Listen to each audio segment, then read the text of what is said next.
What are your initial thoughts on this whole thing?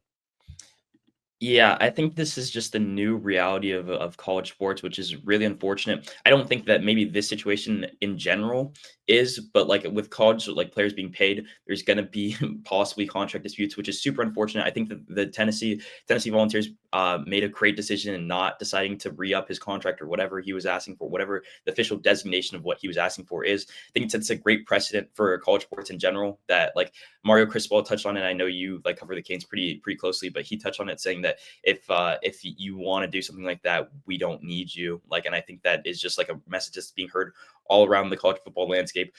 They're like getting the free college education and then also getting paid a ton of money, which I don't think the free college for the millions, if not billions of dollars that college football brings in, the free education probably isn't enough. And I think that these players do deserve to get paid. But like when you start pushing the buttons of like certain like they're you at a certain point you are replaceable, and culture is a huge part of college football, and just having a culture where like maybe other guys are wondering, can I do this too? Am I worthy enough of a contract re-up? What is my situation looking like? I think just shutting that down from the second it starts is something good. And he also, like, Tennessee's head coach was handled it very graciously. Like he like credited Nico and was saying like all of these great things about him and how he was a great player for the team.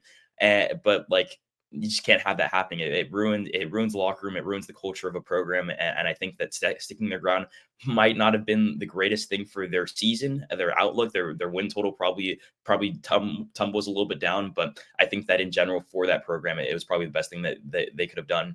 And just for the wider landscape of college football, I think that setting the precedent that players aren't going to be able to bully the coaches into, or bullying whoever into giving them more money. That's not going to be a thing that's going to be happening around college football. I think that was great. And I think that sentiment was kind of heard just around the college football landscape in general.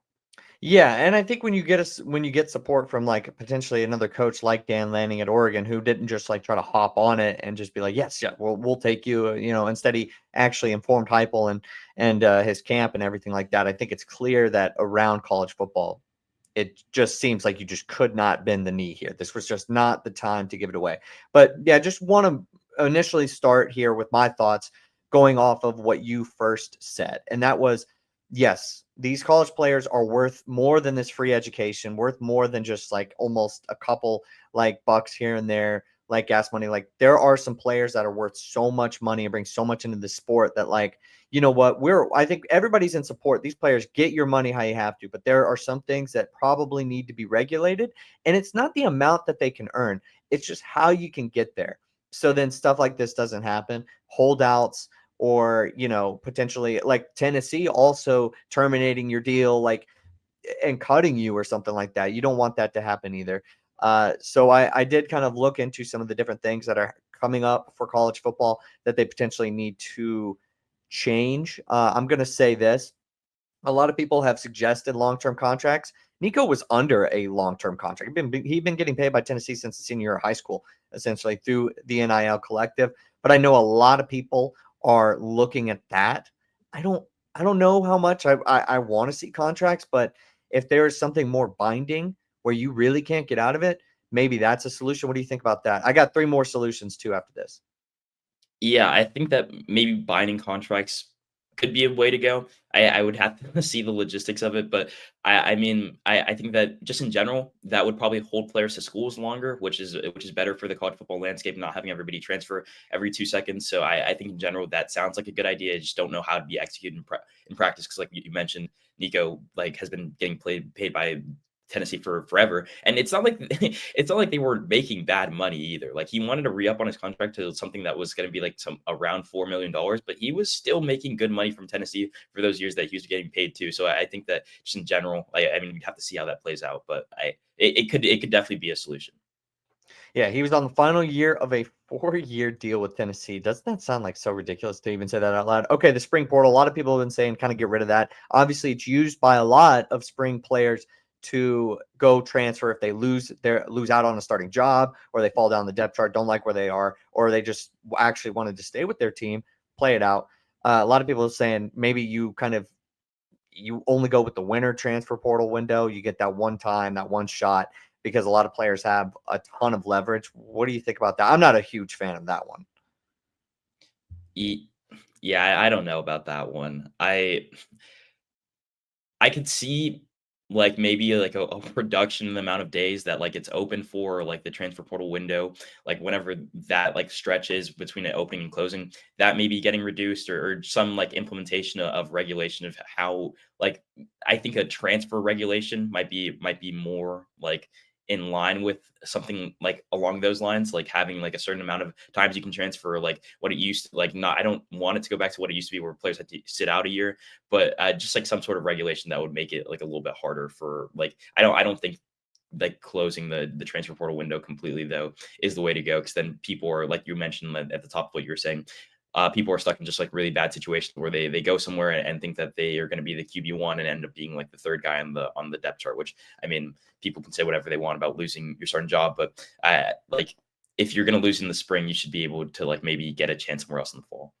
Yeah, so that was actually going to partially put me into the space where I was going to suggest a couple ideas that were just like separate from this specific issue, and one of them was just going to be the fact that a lot of teams I think are pushing for that. Hey, we're losing so many players, or at least fans are pushing for this, or that so many players are playing at 4 schools in 4 years. Maybe after your second school, you have to sit out a year or something like that. I know a lot of people have suggested that.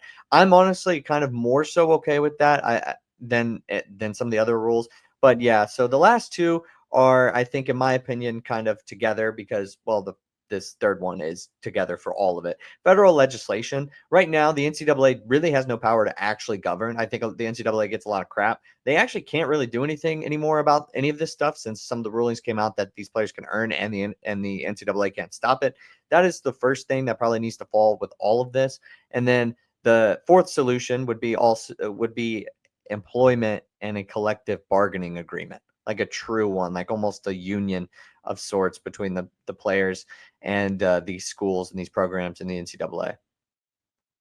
Yeah, I just feel like that's so hard to work out for the NCAA as a whole, just because the fact that there's would that be college football separate from everything else, or just like would it Yeah, be all that's like college sports together? It just doesn't seem like something that could possibly happen with how many athletes that compete in collegiate sports. Like we're talking about like yeah, like thousands of like it works in a league that's maybe 1,000 players big at the max, like the NFL, or like hundreds of players big in like the NBA. But I like talking about hundreds of schools throughout the nation. I think it'd just be so hard to have something like that be like regulated into a CBA. admittedly, this stuff is just a little bit over our heads, like we don't know the ins and outs of it all, but I would honestly say that this is probably closer to where we're headed than the other way around. I think once the NCAA has some sort of extra grant and power just to be able to make sure to control things, because Nico could have potentially hurt himself here. Like UCLA and USC are reportedly gonna get into a bidding war to bring back the hometown kid, but like he wants to go to the NFL, right? Make as much money in college, go to the NFL. Clearly, as far as like college glory, it's a little bit like it's not really there, right? For him personally. Like this could potentially hurt his draft stock. Like some teams might look at this like he'll have to answer some questions like this in the future. I think the NCAA, it hasn't always been there to like look out for kids, right? It's been there to kind of make the buck and shove out the student athlete, but maybe hopefully there's some sort of uh, better and just more logical agreement that still allows, if Nico was worth $2.2 million in one season, that he could go make that money. You know what I mean? But just in a different way that helps protect everybody from making bad decisions or whatnot. Did you have any final words on this entire situation?